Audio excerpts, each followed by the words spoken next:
Well, everyone, there's a new hand in town, and you don't want to know where his hands have been. From trying to tell two Erics apart, getting mad at your husband uncle for murdering a child, and the fate of this dog. Episode 2 has a lot of pent-up emotion. Gods help us all. In this video, we'll be taking a deep dive into the episode, exploring its lore and connection to the book. But fear not, there will be no book spoilers beyond this episode. And before we begin, make sure to like and subscribe. Your support is the only thing getting me through this civil war. Director Claire Kilner starts the episode with a blur, mimicking the panic, chaos, and uncertainty of the night's events. It's not clear what's happening until we rack focus on the bloody sheets of Prince Jaehaerys. Hired assassins Blood and Cheese have successfully severed his head and fled the castle, using the same secret passageways of Maegor's tunnels. In the behind the scenes of episode 1, you can watch as production constructed their very own multi-million-dollar sewer complete with running water. I guess it beats doing this on location. Daemon told Blood and Cheese he needs a head as proof of their mission's success, at which time they would be paid the remainder of their fee. Unfortunately for them, they'll never see their payday. Upon learning of the prince's death, the gates to King Landing are closed, with Blood caught carrying the prince's head. This will allow the Silent Sisters to stitch the head back onto its body for the funeral procession. The castle's denizens are rounded up in the middle of the night as guards search for the perpetrators, a tactic used by the Greens the night Viserys died to separate those loyal to them from not. A distraught King Aegon unleashes his anger out on his father's model of Old Valyria, a physical representation of him destroying the legacy of his father. For the most part, King Viserys was pragmatic, rational, and enjoyed learning from history to make wise decisions on how to rule the Seven Kingdoms. Aegon is the opposite. He is rash, unpredictable, and wholly unprepared for the job. King Viserys never intended Aegon to be king. This is why he had Rhaenyra attend meetings of the Small Council at such a young age, to learn the intricacies and nuances of rule, even if it meant cracking the occasional joke from time to time. I believe you might be looking up the wrong end.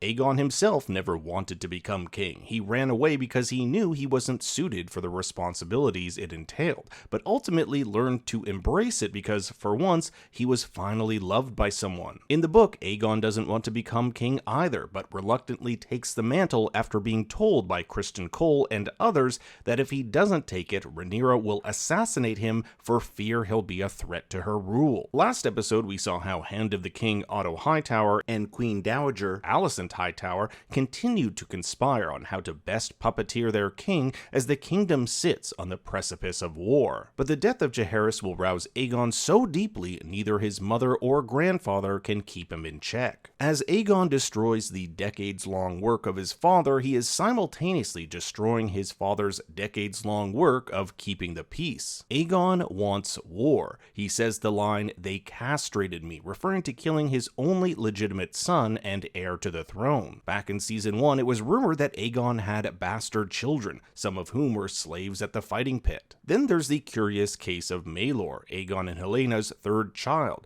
In the book, he's about 2 years old and is in the room during the events of Blood and Cheese. It looks as though the show has done away with him, as Aegon makes no mention of Maelor being next in line now that Jaehaerys has died. Prince Aemon returns to his chambers to find the coins he had placed on his table missing. This is what makes him think the assassins were originally targeting him, something he'll disclose to the brothel madame. You might remember her from season 1. Aemon's vulnerability is shown here as he talks about his feelings while being physically vulnerable, completely naked. Even his eye patch is removed, showing just how comfortable he is around this woman. I don't think his betrothed wife at Storm's End will like this very much. He even says he regrets what happened with Luke and that he simply lost his temper, all of this stemming from years of teasing he faced as a child. Last episode, he called his mom a fool for still holding love for their enemy. So what does that make him showing regret for them? Meanwhile, Otto vows to Alicent that the culprits will be found, but Alicent can't help but think this is all her fault. The gods punish us. They punish me. Otto does not know that she's referring to her secret hookups with Criston Cole. Alicent will later try to tell her father of her transgressions, to which he says, I do not wish to hear of it. While Aegon rages and Alicent laments, Otto's mind is focused on how they can turn this situation into something good. By killing Jaehaerys, Daemon has given Team Black a tremendous gift. With houses wavering on which side to join, surely the death of a child will spur the lords of Westeros to their side. Those who declared for Rhaenyra, will they still support her when they hear of her depravity? And what better way to show the royal family's sorrow than holding a public funeral procession so the small folk can share in the grief of the kingdom's loss? Jaehaerys will do more for us now than 1,000 knights in battle. All Aegon has to do is wait for this to unfold, and he may yet double his strength. Helaena is opposed to this idea. She wants to mourn alone and not in front of all the people. I don't want them closer. I don't know them. It really paints a picture of how the crown sees the people as tools for their own gain rather than subjects to be taken care of. Their wants are of no consequence. They're of great consequence if you expect to rule them one day. Alicent says this is their duty, harkening back to the words of Cregan Stark in episode 1, that duty eclipses all things, even blood. And check out Helaena holding onto the blanket she was sewing for Jaehaerys last episode. It will now become his funeral shroud. With Helena's premonition that something bad was going to happen with the rats last episode, some may argue she was subconsciously preparing this shroud ahead of his death. Tempers run high at Aegon's emergency meeting of the small council. Aegon wants to know where his Lord Commander of the Kingsguard, Criston, was last night. He states he was in bed. That's true, just not his own. Then Aegon turns his ire to his mother, who always had sympathies for Rhaenyra, the woman now accused of coordinating this attack. It is Lord Larys, the Master of Whispers, who announces the capture of Blood, and paranoia seeps into the king's head that other traitors could be in their midst. Initially, Aegon does not want the death of his son to be revealed to the public, for fear of being seen as weak. And to prove he's not weak, and without consulting his hand, Aegon orders the death of all of the city's rat catchers, knowing that one of them is the murderer of his son. This rash decision completely upends the advantage they had, with many of the small folk now cursing the king's name. The book never depicts this as an order done behind the hand's back, nor does it mention Otto's anger at his grandson's decision,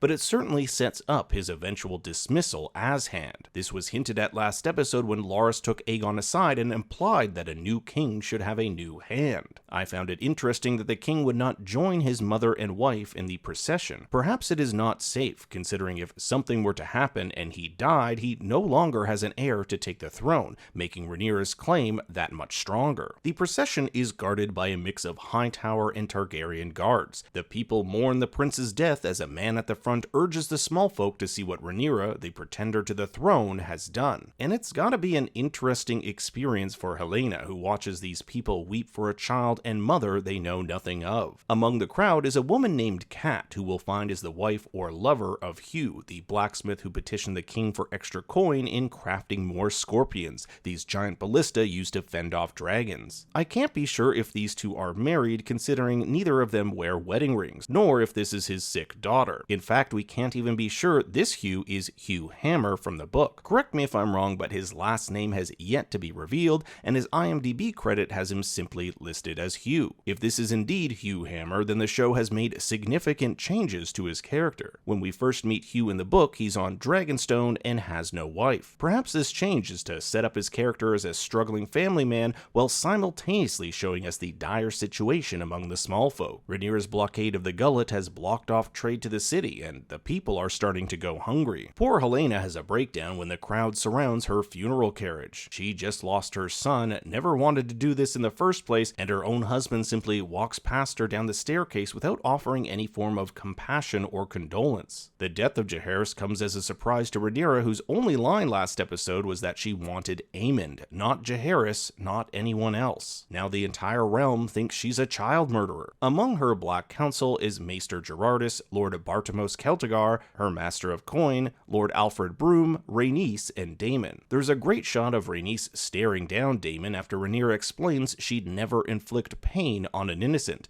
but she knows Daemon certainly would. Daemon demanded Rhaenys' aid in taking King's Landing last episode. She knows Daemon would do shit behind the Queen's back. Sir Alfred Broom also suggests that Rhaenyra may have ordered this in her grief, so let's keep our eyes on him. Rhaenyra confronts Daemon in private, in which he defends himself, stating that the plan was only for Aemond. Last episode, Cheese asked him what they should do if they couldn't find Aemond, and the scene cuts before we get an answer. Daemon's use of the line, "a son for a son," makes this all the more ambiguous. Technically, we have no proof he ordered the slaying of Jaehaerys, but since he said "a son for a son," there's a bit of a gray area. Daemon's treachery stirs up years of distrust within Rhaenyra. I cannot trust you, Damon. I've never trusted you, wholly. She believes he's a man who looks after none but himself and has been using Rhaenyra as a tool for his stolen inheritance. Remember that as Viserys' younger brother, Daemon would be king if Viserys never had a son or named Rhaenyra as successor. Daemon fires back, claiming that Viserys made Rhaenyra his successor not because of her wisdom and virtue, but because he was afraid of what Daemon would do if he were to sit on the throne. He believes Rhaenyra is a fool who will take after his coward brother because she is too afraid to spill blood to achieve greatness. This scene ends with Daemon once again claiming that the death of Jaehaerys was a mistake as he takes off on his dragon. Even Rhaenyra is not sure where he has gone or if he will come back. Jace believes Daemon is off to Harrenhal, which at this time would be under control of Lord Simon Strong, who has pledged allegiance to Aegon. This would be the perfect opportunity for Daemon to unleash his rage, and Harrenhal is of strategic importance to both Rhaenyra and Aegon. Daemon were to take Harrenhal, it would certainly be a grand gesture in earning back Rhaenyra's trust, and grand gestures are no stranger to Daemon. He won the Stepstones in his brother's name to win back his trust. If he can take Harrenhal, all may well be forgiven. Rhaenyra tasks Baela, Daemon's eldest daughter, with taking her dragon Moondancer to keep an eye on King's Landing. This is something Jace offered to do at the Black Council, but was denied. Perhaps she doesn't want her own son and heir to the throne, putting his life in danger. The dismantling of poor Jaehaerys' bed and seeing the bloody sheets hits Criston Cole hard. He knows deep down he wasn't there to protect the future king because he was boinking the queen. Rather than take any of the blame, Criston sets his sights on Ser Auric, whose allegiance is called into question considering his twin brother, Ser Eric, defected to Rhaenyra. Auric was with Aegon the night of the murder, which is definitely more than Criston can say. Auric even questions why the queen was offered no sworn protector. As commander of the Kingsguard, Criston has really been dropping the ball. If he's this bad at leading the Kingsguard, how bad will he be as Hand of the King? Criston has essentially made Ser Auric the scapegoat, telling him if he doesn't go to Dragonstone and slay Rhaenyra, that he will go to the king and accuse Auric of being a traitor to the crown. It's really a no-win situation, and the book tells us that the night before he was to leave, Ser Auric prayed for forgiveness to our mother above. This scene has some amazing blocking that conveys the paranoia that Rhaenyra's spies are always watching. Or watch as Ser Auric looks nervously as a servant walks past them as they go about their plans. Rhaenyra overlooks her two children she's had with Daemon. There's Aegon the Younger, not to be confused with this Aegon, and Viserys II, named after her father. We saw them briefly in Season 1. I like how she hands over a toy dragon just like baby Aegon played with as a child. Alicent asks Criston if he's told anyone about their affair. The man is no fool in this regard. As far as we know, the only person who knows of this is Helaena, who, when asked about it by her mother, refused to talk about it. It's sad to see how hypocritical Alicent is, considering in Season 1 she saw herself as this paragon of virtue, often chastising Rhaenyra for her promiscuity. The same is true of Criston, who denied Rhaenyra's proposal of being his lover, for he did not want to be the queen's whore, but ironically that's exactly what he's become. While Helaena may keep Alicent's secrets safe, the same cannot be said of her maids. Last episode, we learned that Loras replaced her handmaids with ones loyal to the crown, which is basically his way of saying loyal to him. They will no doubt be relaying what the queen is up to, and I wouldn't be surprised if he already knows what's going on. We even see a maid walk past Criston after drawing the queen a bath. Check out Baela practicing her skills with a crossbow. I would not be surprised if we'll see her using one later in the season. Baela and Jace are betrothed, and in the book have been since the age of 4. The two talk about their fathers, with Baela admitting she's scared of hers. When she asks about Harwin Strong, it implies she knows that Harwin is Jace's real father and not Laenor. This episode introduces us to Adam of Hull, the older brother of Alan who we met last episode. Adam believes Corlys should have assigned Alan to sail with him. After all, he did save his life, because to serve with a sea snake is to make your fortune. But here's the line I find most interesting. Brother, he owes you. He owes us. I can't get into too many details without spoilers, but if you've read the book, you know what he's referring to. There's even a clue when we see Adam watching a dragon in the distance. Now, correct me if I'm wrong, I've always been bad at telling the dragons apart from a distance, but this looks to be Sea Smoke, Laenor's dragon who went MIA after Laenor's escape to Essos. Back on Dragonstone, Rhaenyra picks up a book that depicts Aegon's conquest. We'll see a picture of him here with his two sister wives, Visenya and Rhaenys. The next page shows Queen Visenya riding Vhagar, just to give you an idea of how old she is. The text recounts the First Dornish War, in which Princess Mirya Martell, also known as the Yellow Toad of Dorne, was forced from her throne only for her to come and take it back. Perhaps Rhaenyra sees some analogies with her own situation. Tales of Dorne have long been stories that have interested Rhaenyra. In Season 1, we see her recount the story of Princess Nymeria, who conquered Dorne and would remain its unquestioned ruler for almost 27 years. Criston Cole is of Dornish descent, which may also explain her initial attraction to him. There's this very awkward conversation between Mysaria, the White Worm, and Rhaenyra.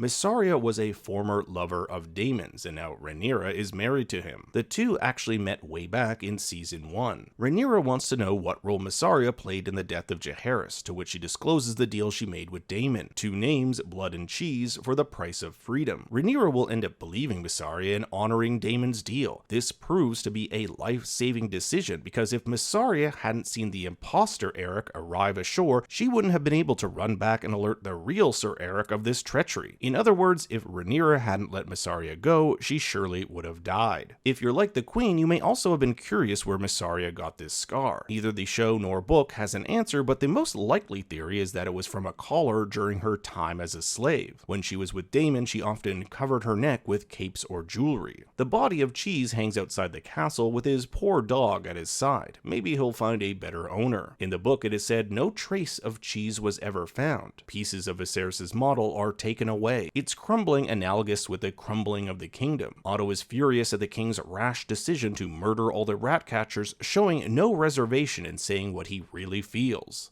And my grandson is a fool! He's worse than a fool! In addition, Otto hears of the insane plan to have Sir Eric's twin brother murder Rhaenyra. But as king, Aegon has the full authority to do whatever he wants. After all, Viserys made him king. He made me king. Is that what you think?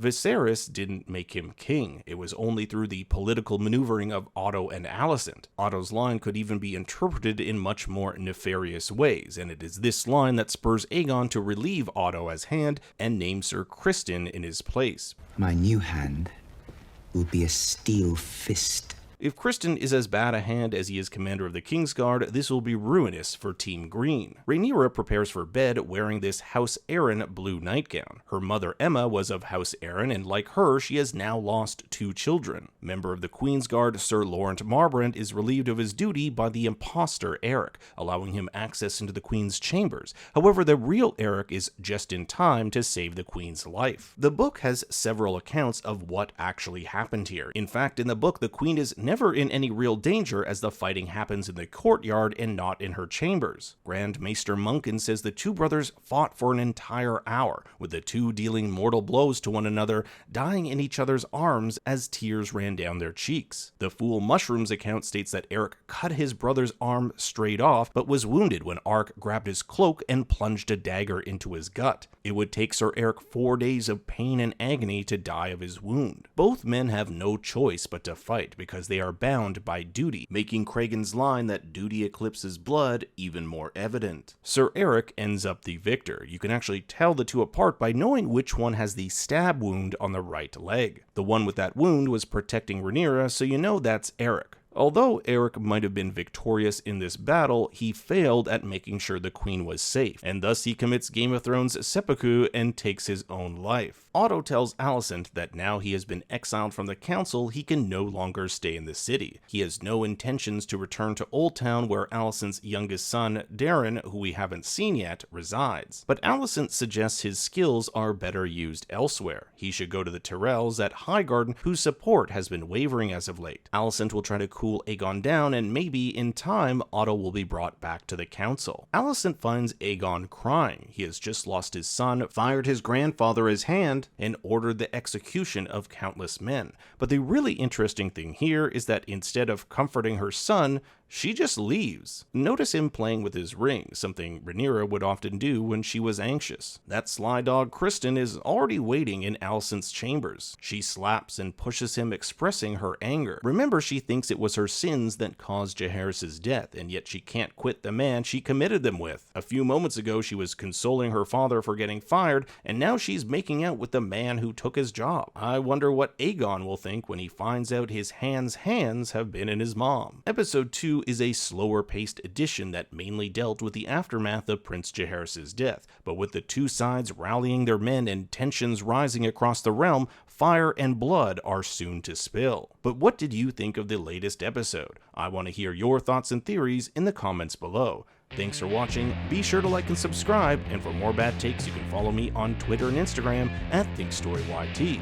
Until next time, remember... And my grandson is a fool! He's worse than a fool!